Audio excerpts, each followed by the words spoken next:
I'm Graham Duncan for the County Grapevine, and we're interviewing Maximilian Riedel of Riedel Glass, 11th generation Austrian glassmaker.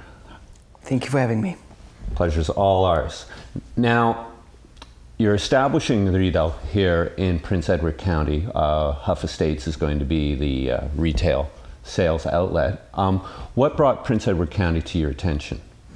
It was dedicated people working for us over years telling me or whispering into my ear about the beauty of the county and about the winemaking skills that have been developed, about the soil, which is supposed to be called the Burgundian soil, which I hear. And I'm a big fan of Burgundy. Wines made in the Burgundian style, and the grape varieties which are grown here in the county are some of those that I personally prefer. And we're always keen, the Riedel family is always keen to come to wine areas, wine growing areas that we have not been traveling to. And this one, it is a very young wine growing region. I hear it's about 9 years since, in particular, this winery has been growing vines and growing fruit. And I believe this year is off to a good harvest, good season. And I'm very happy to be here to go through one of our Riedel Glass workshops. Now, I'm sure this is a question that you get asked often, but especially for North Americans, 11 generations in the same business, handed down more or less from father to son. At any point did you think, maybe I want to do something different?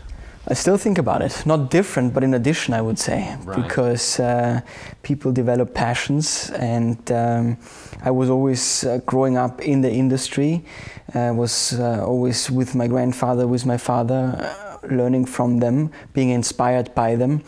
So glass is running in my veins, and I'm very dedicated to it.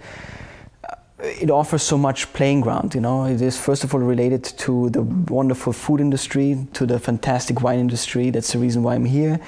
But also from the artisan side, because I developed the Riedel O line, which became a success around the world, and beautiful decanter designs. So I have really a lot of places where I can be creative.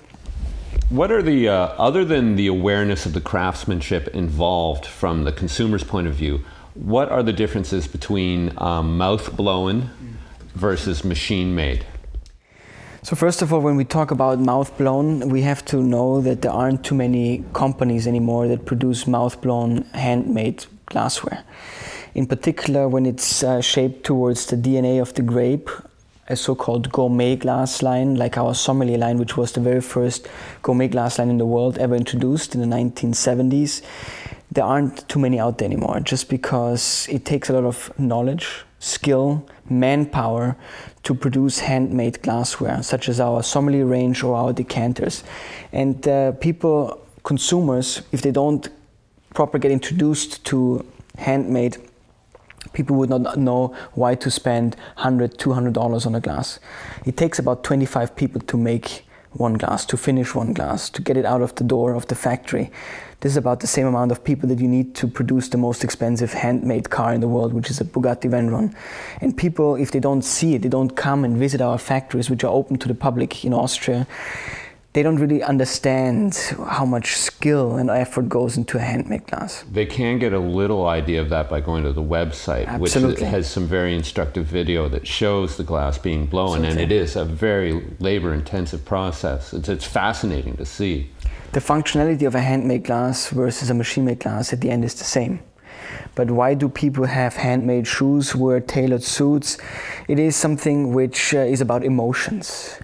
And knowing that the glassmaker's breath is within every glass, knowing that they are made in Austria and have been made in the same way for generations, gives for me this kind of specialty that I'm willing to go out and spend a little bit more on them. It just feels, it's balanced, feels like something different, something special. So by looking at them, you might not grasp the difference, but by holding and drinking from a handmade glass makes all the difference in the world. The O Riedel line, which I believe is your baby. Yes, one of them. And they are stem-free tumbler. Stem-free is good. I've never heard that before. Yes, they are. Did you, within the company, meet with any resistance? Was that considered a radical step to create these tumblers? It was a radical step. Was there resistance? Absolutely not from my father, who is a marketing genius. He saw the product, he loved, he fell in love with it. My grandfather, who was at this time still alive, said to me with a tear in his eye, "What did you do?" I said, "What do you mean?" He said, "You just chopped the stem off of my glass and I feel it is part of the design." So he did not really understand the concept behind it and the idea behind it. For me, it is the perfect kitchen glass. Was your grandfather able to see the benefit of the glass and its I think he sales? My grandfather Klaus Riedel, the 9th generation, never really got to see the O glass in the marketplace. As I introduced to him the O glass, I also introduced him my very first decanter design, which was the very first organically shaped decanter called the Cornetto. And when he saw that, he got up, hold my face with his hands, big hands. He was a big man. And he just said to me, "Now I know that the fire in my furnaces will never stop under your running the company." And this was a very special moment in my life. Fire in your furnaces. I believe your family motto is "Stoke the furnace, don't save the ashes." Yes, so this was the theme of our 250th anniversary, which we had a come together, get together. My father has run the company, very successful for the past couple of years, and he is a man who never looks in the past. And most of our past was taken from us due to World War II. My family originated from Bohemia, Czech Republic, and due to World War II and the outcome of it, we had to leave the country and we restarted in Austria. So there was an interruption of about 10 years where the furnaces were not actually burning. And these were tough times for anybody in Europe, and also for my family, who was always true to just making glass. And I think a lot of companies have been mistreated and misunderstood, so we don't look back, we only look into the future.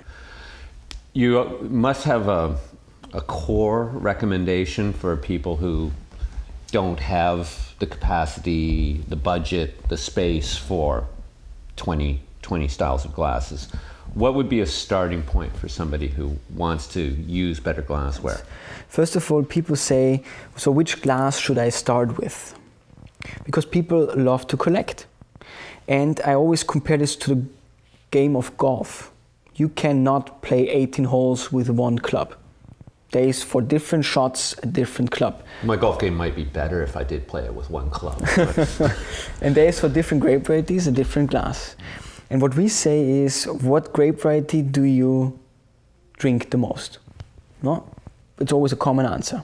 It's not maybe the grape variety, but they say, I like Cabernet, I like Pinot, but they have an answer. They say, yes, there's one grape variety which I like to enjoy the most. And then I say, don't be selfish. What about your spouse? Because most of the time, the palates are different. So these are the two glasses you definitely should start with. What do you anticipate discovering about county wines in the workshop today? What are you looking forward to experiencing? I think I'm looking forward to meeting the local winemakers, people from the industry, and showing them what tools we provide and how effectful they can influence the future winemaking in the region, and also the presenting. I hear that in particular this winery has 40,000 visitors annually, and I feel that people who come here should truly taste wonderful wines from the region at the very best, and they need the right tool to do so. And I'm looking forward to just go through the experience with the local winemakers and to look into their eye when for the first time they taste their wine from different shaped glasses. For some of them, it might be an eye-opening experience. On behalf of County Grapevine, I'd like to thank Maximilian Riedel for sharing his knowledge, his information, and we're looking forward to the tasting. Very kind of you having me here, and I'm looking forward to the presentation, and I hope a lot of people will get to taste the wonderful wines from this region.